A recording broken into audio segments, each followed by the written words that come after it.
Is the code P0061 showing up on your diagnostic scanner?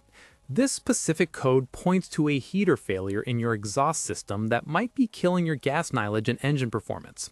This is a generic powertrain code applicable to OBD-II vehicles from 1996 and newer, regardless of whether you drive a Pontiac, Isuzu, or a Ford.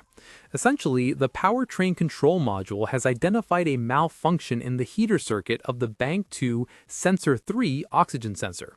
Bank 2 is the engine bank that does not hold cylinder number 1, and Sensor 3 is located even further downstream in the exhaust system.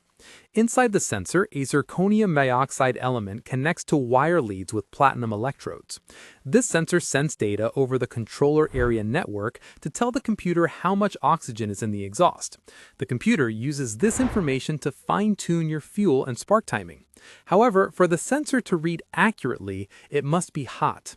That is why there is a built-in heater circuit that uses battery voltage to warm the sensor up during cold starts. The computer monitors this circuit closely.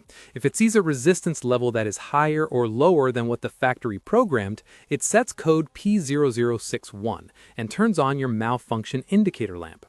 The symptoms you might experience include a rough or delayed start due to a lean condition, a noticeable drop in miles per gallon, or black smoke indicating the engine is running too rich. The root cause is often wiring that has been burnt by the exhaust, a disconnected plug, a blown fuse, or a defective sensor.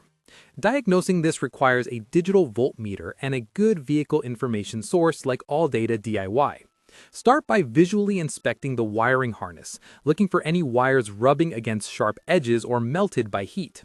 Next, test your fuses and fusible links, ideally while the circuit is loaded, to ensure they are actually carrying current. Using your scanner, watch the live data for the oxygen sensor. Heater. When the engine is running, the voltage at the heater should be roughly the same as your battery voltage. If there is a discrepancy, check the resistance of the sensor itself with your multimeter. Remember to disconnect the controllers before testing resistance to avoid damaging the computer. If the resistance is out of spec, replacing the sensor is usually the fix. If you find blown fuses, check for shorts to ground in the wiring.